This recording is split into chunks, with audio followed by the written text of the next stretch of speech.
What's going on, y'all? It's Foose here, and today we're here to talk about Halloween 2, the direct continuation and follow-up to John Carpenter's 1978 classic, Halloween. Let's do it.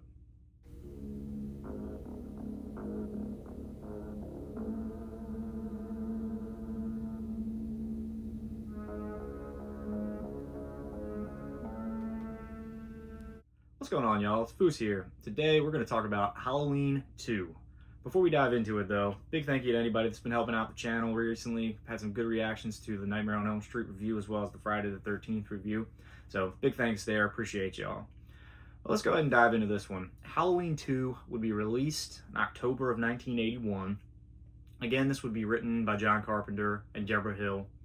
He would forego directing duties on this one, though, and we would get the directorial debut of Rick Rosenthal on this one, who would then go on also to later direct Halloween Resurrection later on in the franchise. Now, Halloween 2 would be distributed by Universal Studios and would be received with mixed reactions, I would say, but would go on to gross roughly $25 million at the box office there. So, this would again feature performances by Jamie Lee Curtis as Laurie Strode and the awesome Donald Pleasence as Dr. Sam Loomis. Would be a change, however, with Michael Myers in this one, as Nick Castle would opt not to be a part of this film. Instead, we would get a performance by Dick Warlock as Michael Myers, and whew, what a name there.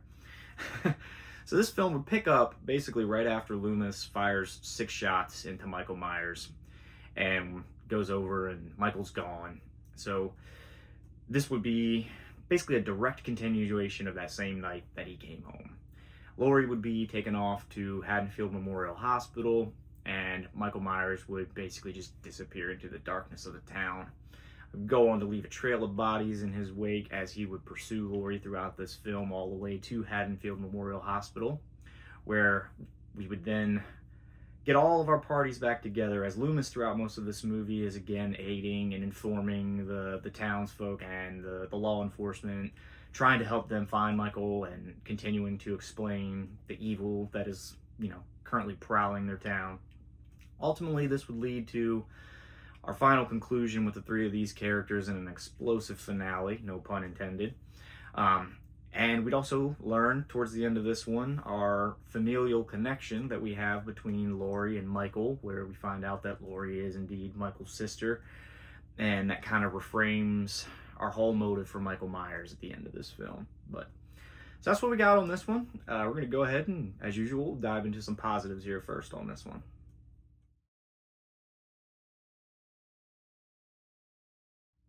Alright, y'all, so let's go ahead and dive into the positives for Halloween 2. Now, much like I was a fan of the technical side of things with a lot of the shots in Halloween 1, that carries over to this one as well, and we have Gene Cundy again to thank for that in this film. And I'm just going to go through and list a few shots on this one that really stand out to me that I'm a big fan of. So early on in the movie, when Michael has disappeared out of the yard and we get a cool little first-person sort of thing with Michael where he's walking through some of the back alleys and backyards throughout the neighborhood trying to evade and disappear. And in particular, we get a cool shot where, from Michael's perspective, we're looking down this alleyway watching Dr. Loomis as the cop approaches and he's screaming to him, "I shot him 6 times," over and over again. But just seeing that from Michael's perspective is just something I thought was super cool about this movie.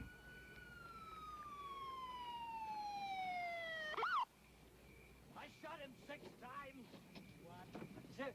shot him 6 times. Moving on from that, kind of a little bit, not far past this, we get the scene where Michael goes into the neighbor's house and he takes the knife off the cutting board. And we get a cool shot as the woman is standing there in the doorway talking to her husband, and the camera shoots from the front side of the living room where we see the husband sitting in the chair. We see her standing kind of in the doorway of the kitchen, and then in the background, we just see Michael standing there before he just turns and walks out the door. So that's another one of those cool shots of just Michael lurking, and there's so many of those throughout these first 2 movies, just done incredibly well. That's one I enjoy every time I see this movie. Moving on from that, another, which probably is going to be my favorite shot in this movie, is Michael is kind of prowling through the town and he's looking for Laurie, and we get this shot where he's walking through and there's a kid coming up to him with a boombox over his shoulder, and he's just kind of walking distracted, and he bumps into Michael. And then from that moment, we get this just kind of over the shoulder, almost like a video game, where we're following Michael as he's just walking through the town, and no one's batting an eye at him because it's Halloween, so he doesn't look out of place at all. And we just get Michael walking up the sidewalk through Haddonfield until we get to that shot where at the corner you see the sign for Haddonfield Memorial Hospital this way, and we just see Michael turn and head in that direction. That whole shot, from the moment the kid bumps into him to that moment where we just see Michael turning up the corner towards the hospital, fucking awesome. Absolutely loved it. And then not far behind that, we get that same, situation where the nurse that we see right before this last shot, she gets to work at the hospital, and she pulls up in her car and gets out and goes in. And then as the door shuts and we see in her side view mirror, we just see Michael standing there behind the car. And again, another just cool shot. Anytime Michael's just lurking in a scene somewhere, it's usually a pretty damn awesome shot. And the last one I will point to along those lines, as far as shots go in this movie, is we get a scene where the nurse, and I forget the ambulance driver's name, but he's sitting there and they're talking together about how everyone's disappeared and you have to find Lori and everything. And while they're sitting there having this conversation, you see in the back of this hospital room, they have one of the typical curtain dividers that's going there, and you just see the shadow of Michael Myers standing behind there as they're talking. A lot of cool shots in this movie, but those are my favorites for sure. Moving on, kind of piggybacking off of another consistent theme of positives through the first movie to the second movie, is the score for this movie is, again, awesome. Top notch and used incredibly well, because it's used very similar to the way that it's used in the first film, and it's basically the same score with I guess you could say kind of like a modern 80s at the time sort of approach to it. Everything's a little bit more synthesized, and there's some subtle differences to things, but I really love the score and its usage again in this movie. And when it comes to comparing the original to this one, I'll say the original is going to be my favorite still, but there is something I'll point out that I think I do enjoy more about the modern score here, or the newer score, I should say, in Halloween 2, and that's the dynamic build to the main theme. Like, when we hear the main theme in the original 1978 score, it just kind of comes in kicking right off the bat with that high-paced theme that we all know. I liked Halloween 2's approach to building to that a little bit more. There's a little bit more dynamics and slow build at the beginning of the main theme, and I think I kind of like that a little bit more, comparatively speaking. But again, keeping with the same consistent theme of consistent positives here, my next positive I'll point out about this movie is just another awesome performance by Donald Pleasence. Call the police. Tell the sheriff I shot him. Who? Tell him he's still on the loose. Is this some kind of joke? I've been trick-or-treated to death tonight. You don't know what death is.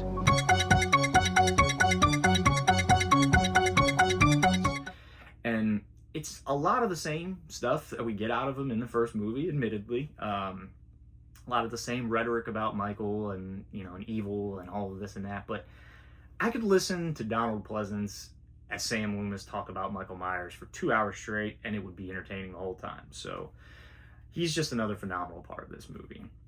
And I do like how he is slightly more unhinged, it seems, in this movie. Will you put that thing away?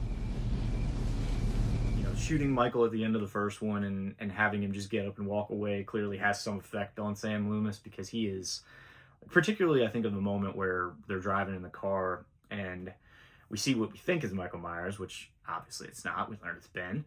But when he sees him initially and the way he gets out of that car and he's running frantically, he's yelling to kids with a gun, just waving a gun around, like he kind of comes off like he's the crazy one. But that's one of the things that I guess, dealing with Michael and everything that he's been dealing with, with him as a patient and having him get loose and everything that's gone on tonight in this town, having him there, shooting him, and walking away. You could tell it's gotten to a point where Loomis is he's not cracking, but he's definitely more unhinged in this one than he is in the first film. But I love the performance nonetheless. And just line after line again of shit that you could quote for days about this movie. But Donald Pleasence, you're awesome. Next positive that I'm going to point out to here is a couple of the kills in this movie that are I would say definitely a step, you know, into more extreme territory than some of the stuff we saw in the first movie, where we definitely got a lot more like scaled back kills, and they were relying on obviously different things in that first movie. The second one definitely seems to turn it up a notch when it comes to certain things, violence being one of them with the kills. And just a couple that I'll point out that I really like are first being the hammer to the back of the head kill that we get with the claw of the hammer.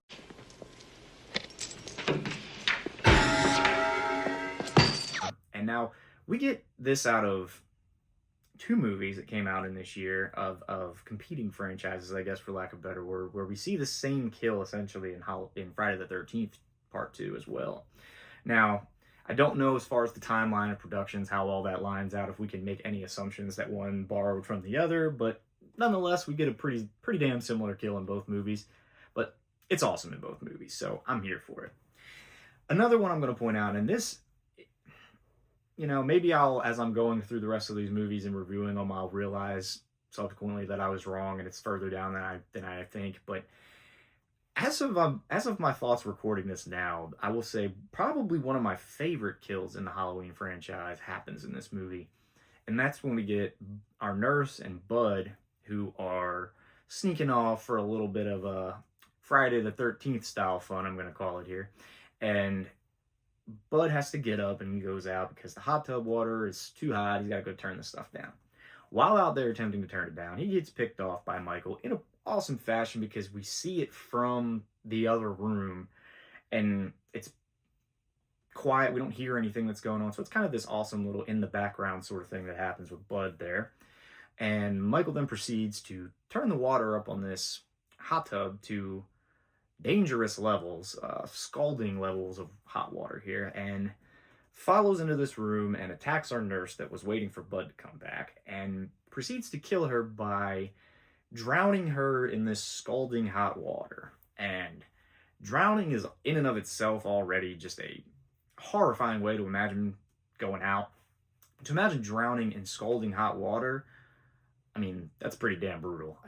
And so this is one of them ones that always stuck with me as far as just like kills that when you see in a slasher movie, they make you fear the killer a little bit more. It's like, all right, this guy's sadistic. He's going to do some fucked up shit to you.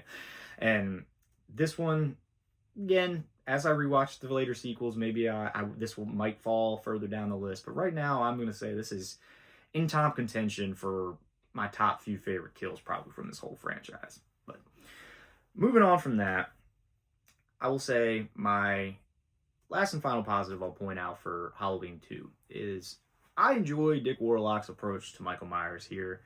And I've seen some negative reviews about it where it's been called robotic, stiff, things like that. And I mean, I can see where that comes from for sure. But in my opinion, I kind of like the methodical, sort of slow-natured approach that he has.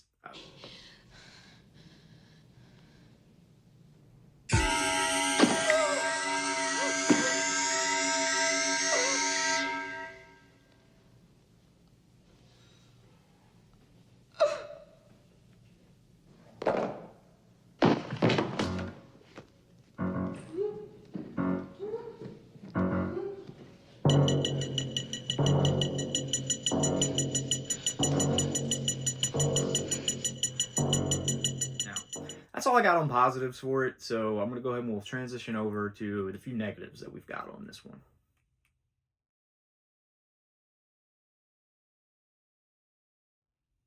Alright, y'all, so let's go ahead and dive into some negatives for Halloween 2.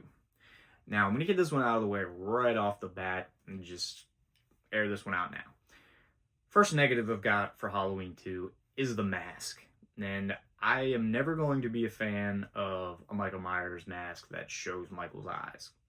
We learn early on in the first film that Michael has the blackest eyes, the devil's eyes.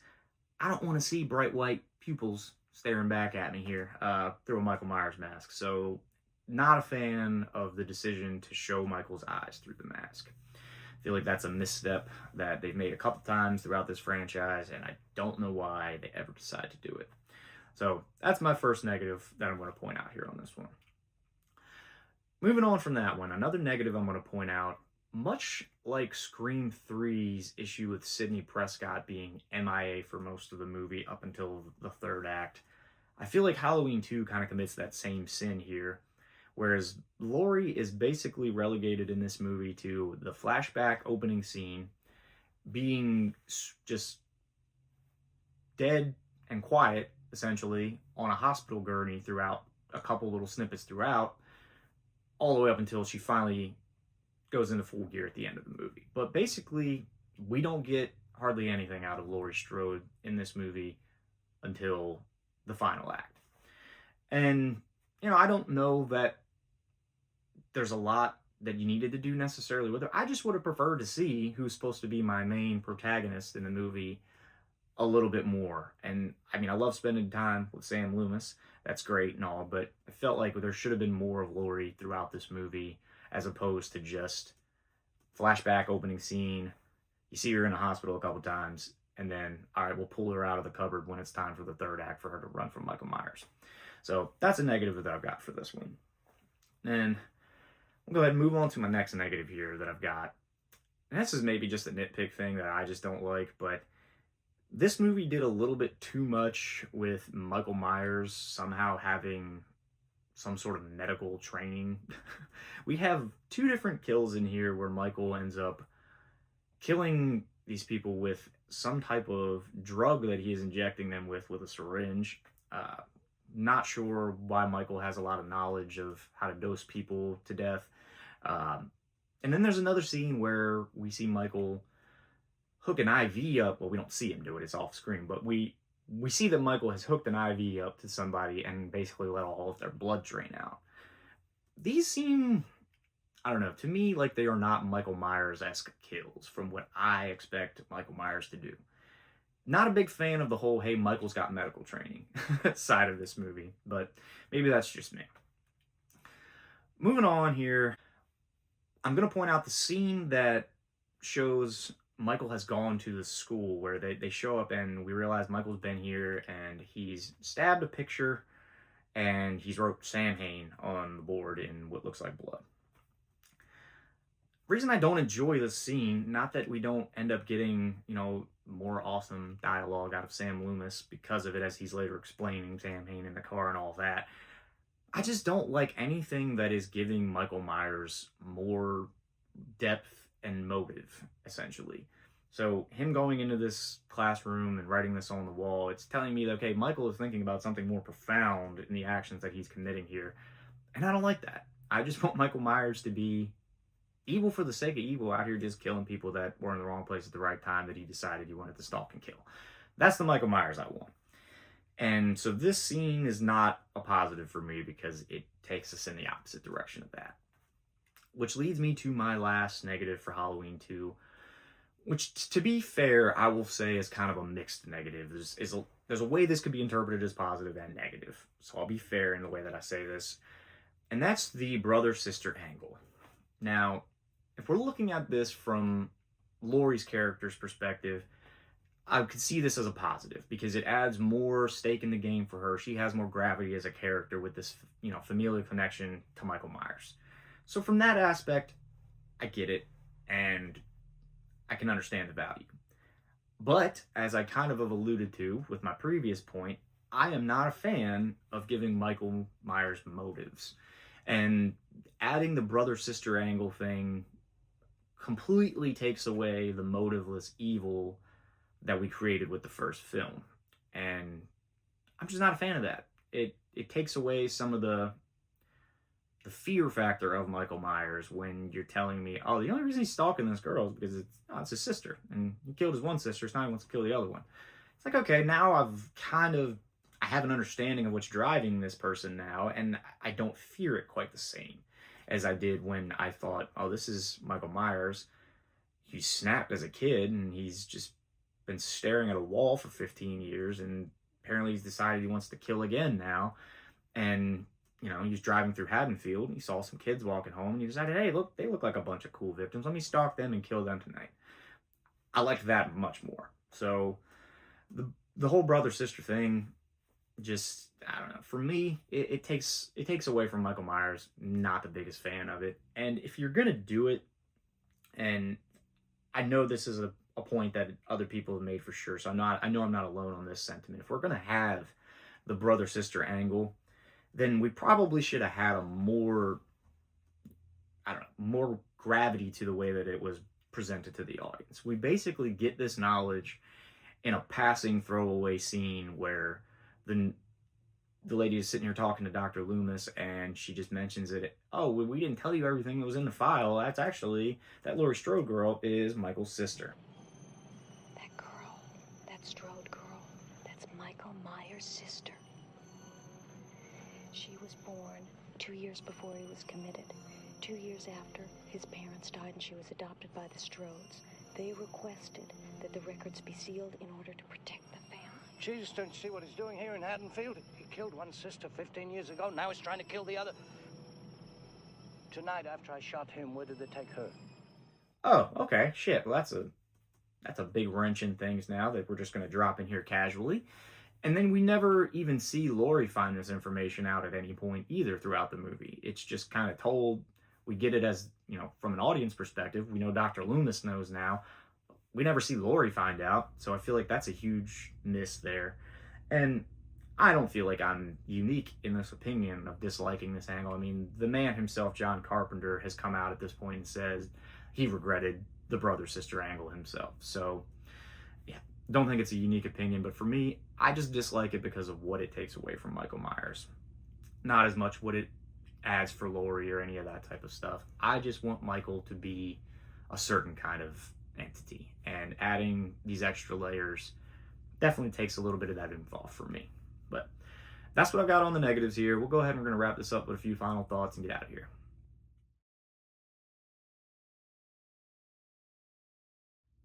All right, y'all. So a couple final thoughts that I got here on Halloween 2. So genuinely curious on how we're supposed to really just put together the whole pieces here of how Dr. Loomis survives this explosion. Because we know, based off of subsequent sequels, that he does. So this is always one of those things that I've pondered, and I know there's some theories out there. I've seen the things that, you know, are given as possible explanations, but I'm curious what any of you guys out there think with this one. What are your thoughts on Dr. Sam Loomis surviving this explosion? And do you think it's really a believable thing they should have done? I mean, and then what's your thought on how it happened? Because it's one of them ones that, to me, it's puzzling still to try to wrap my head around it. But moving on from that, another final thought I've got on this one. I'm not going to make too much fun here, but we are treated to one of probably the worst line deliveries in all of movie history in Halloween 2. When we get our cop showing up to Sheriff Brackett on the scene after Ben Tramer's been hit with the car, they found more bodies at the original scene, and one of them was Annie. Lee, they found 3 bodies. Where? Across the street from the Doyle house. 3 kids. Lee, one of them was Annie. I mean, this is one of those ones. Every time I watch this movie, I laugh at this moment. And it's not supposed to be a funny part of the movie at all. But the way these lines are delivered in such rough fashion, it's aged in such a comedic way for me. But moving on here, a couple more final thoughts that I've got on this one. I do find it kind of funny how early on here with these first few movies, the Halloween and Friday the 13th franchise kind of had a little bit of volleying back and forth, so to speak. You know, where you get Halloween in 78, and then obviously Friday the 13th, a direct sort of response to that, albeit with their own approach, their own flavor, going for, you know, the whole sex, drugs, and rock and roll approach to a slasher film. And then Halloween 2 coming out, you know, a couple years, you know, well, a year removed from the original Friday the 13th. And the second Friday the 13th, which made theaters, you know, a few months before this one did, which kind of seems to borrow from the Friday the 13th MO a little bit with this one, where you definitely get more characters that fit that bill of a Friday the 13th type of cast. You're definitely getting more sex, tits, drugs, whatever you want to call the whole cliche thing. There's much more of a Friday the 13th flavor to Halloween 2. And then, you know, even some similar kills like we talked about earlier. So I just find it kind of funny how the two franchises were definitely volleying off of each other a little bit there throughout this period of time. And find that to be pretty cool as a fan of both of them. So overall, though, I'm a big fan of this sequel. I mean, there's some nitpicking things you can go on about it, but you know, I think it's done really well. And overall, I'd say if I'm gonna rate it, I'd say it's probably a 4 out of 5 for me on this one, because it really works in harmony with the first movie very well. I mean, a lot of people I know do this, and I'm one of them as well. Once you watch the original Halloween, it's almost natural to just pop this one in and just continue the night, so to speak. So definitely a big fan of it. And yeah, that's all I got on this one. Be on the lookout for our Friday the 13th part 2 review that'll be coming up next. Looking forward to doing that one. It was a lot of fun going back and revisiting that film as well. So be on the lookout for that. As always, if you've hung out this long, go and hit that subscribe button for me. Share the channel with some horror fans. Anything that will help out the channel, we'd greatly appreciate over here. All right, we'll see y'all on the next one.